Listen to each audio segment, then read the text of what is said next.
Buenas tardes, y es que dentro de los grupos vulnerables, los jóvenes, las mujeres, los adultos mayores, sin duda son, digamos, aquellos sectores que son muy importantes en todos los discursos y en prácticamente todas las políticas públicas, en donde por sus características muy particulares, tanto los jóvenes, las mujeres como los adultos mayores, pues debían de llevarse toda la atención o gran parte de la atención de lo que se hace dentro de los gobiernos, tanto el federal, el estatal como el municipal.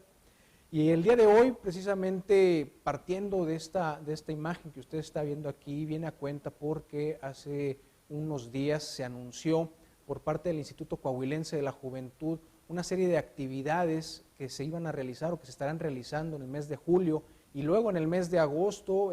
principalmente pues en las partes, digamos, urbanas de lo que es Coahuila. Y vale la pena hacer una reflexión al respecto porque parte de la nota sobre este anuncio que se le estaba dando al Instituto Coahuilense de la Juventud era que pues prácticamente todo el año, todo lo que íbamos del 2012, pues no se conocía alguna otra actividad que se estuviera desarrollando y por eso era importante este anuncio que se hacía. Vale la pena destacar y digamos poner en su justa medida, por supuesto, la labor que se desarrolla en el Instituto Coahuilense de la Juventud, como sucede en el caso del Instituto de las Mujeres y en el caso del Instituto de las Personas Adultas Mayores, en donde hay algunas actividades en diferentes zonas, no solamente urbanas, sino también rurales, a favor de estos sectores, digamos, desprotegidos o vulnerables de la comunidad coahuilense. Pero también vale la pena señalar que dentro de estas noticias que se fueron dando, hay que decir que una de las características que tienen estos institutos, los tres que existen desde hace 2 sexenios aquí en Coahuila, el de los jóvenes, el de las mujeres y el de los adultos mayores, es que debieran ser oficinas generadoras de planes y de programas que de manera transversal se estén observando en las distintas secretarías y en, digamos, en todo el aparato burocrático de los gobiernos, particularmente del Estado. Esto significa que, si bien es cierto, la parte más visible de estos 3 institutos son la dirección general, arriba de ellos hay un consejo directivo que está conformado tanto por el gobernador como por los secretarios, hay consejos consultivos y hay una serie de actividades que ellos debían de estar promoviendo, que fueran aprobadas por este consejo directivo y publicarlas dentro del periódico oficial del Estado.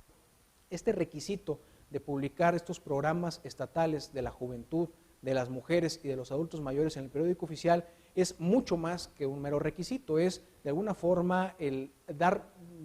digamos, constancia de que estas 3 instancias están haciendo su trabajo y con los recursos que tienen, pocos o muchos, los que tienen a fin de cuentas, pueden desarrollar los lineamientos básicos sobre los cuales el gobierno del Estado debiera estar trabajando en estos 3 sectores tan importantes. ¿Cuál es en todo caso aquí lo que debemos de destacar? Que digamos, al margen de estos anuncios que se hacen en restaurantes de la ciudad, al día de hoy, digamos, a esta semana, en el periódico oficial del Estado no están publicados los programas estatales ni de la juventud, ni de las mujeres, ni de los adultos mayores. Esto, por supuesto, nos hace sospechar que no existen, que prácticamente se está terminando ya el primer año de este sexenio y estos 3 institutos no han logrado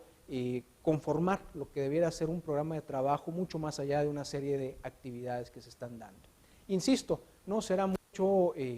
digamos, no se trata de descalificar las actividades que se van haciendo, pero sí es importante decir que de acuerdo con la ley y para darle coherencia a las propias actividades que ellos están realizando, estos programas deberían de existir y por supuesto publicarse en el periódico oficial del Estado. Por ahí es importante señalar que estos programas además deben ser producto de una serie de actividades, de consultas y demás que van a nutrirlo, en definitiva, todo lo que se pudiera hacer. Vale la pena señalar que quizás por ahí llama la atención cómo en fechas recientes se ha manejado la posibilidad de crear una Secretaría para la Juventud. Me parece, sin embargo, que si no se ha podido desarrollar estos programas en lo básico, pues bueno, en todo caso es donde debiera de ponerse atención. La Secretaría de Fiscalización y Rendición de Cuentas, que debiera estar al tanto de quiénes son los que están cumpliendo o no con las obligaciones de ley, seguramente tendrá, digamos, aquí un área importante de oportunidad para poderse desarrollar. Y entonces es uno de los pendientes que tenemos en estas 3 áreas y en donde nos hace parecer que tanto la juventud como las mujeres como los adultos mayores no son, digamos, la prioridad dentro de esta administración, o en todo caso, que sean los institutos quienes con trabajo nos demuestren lo contrario. Y hasta aquí sería el comentario del día de hoy. Muy interesante, mi estimado Víctor. Me gustaría profundizar un poquito más, pero sé de muy buena fuente que el comentario que diste el pasado jueves, no tanto en la parte que le corresponde, porque lo dividiste en dos, a la Secretaría de Desarrollo Social, sino más bien a lo que tuvo que ver con tu comentario con Monclova. Con Monclova. Hubo por ahí pues algunas reacciones y quieres tú utilizar lo que queda de este segmento para precisar algunas cosas, ¿no? Y yo creo que vale la pena, precisamente como reacción del comentario del jueves pasado, particularmente donde decíamos que había un compromiso de parte del alcalde del 6 de julio dar a conocer los pormenores de la deuda. Por allá del domingo,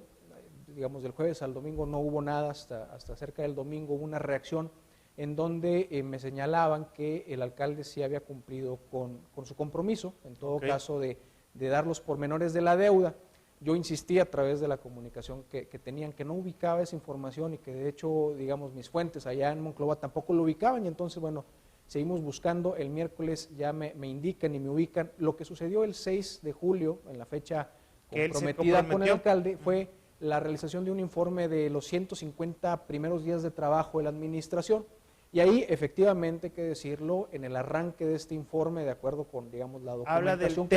habla del tema de la deuda, que era a lo que estaba enfocado tu comentario. Exactamente, se presenta un desglose, digamos, un balance general de lo que es la deuda. Yo todavía me quedo, y bueno, además, bueno, hay que reconocer que el 6 de julio sí se llevó a cabo esta reunión. O sea, sí cumplió. Sí se habló de la deuda. Yo todavía me quedaría, digamos, con la oportunidad de decir, bueno, qué tanto se desglosó el tema de la deuda, qué tanto impacto ellos mismos le dieron, incluso en la página oficial del municipio de Monclova, en las notas de los días no lo destacan. Uno le tiene que andar escarbando un poquito más para identificar que el alcalde cumplió con su palabra. En la página de transparencia, todavía hasta mediados de esta semana, estaba prácticamente inamovible, es decir, aquello que se había anunciado como algo que no lo iban a hacer en ese momento por cuestiones electorales y que no se fuera a confundir, bueno, se da a conocer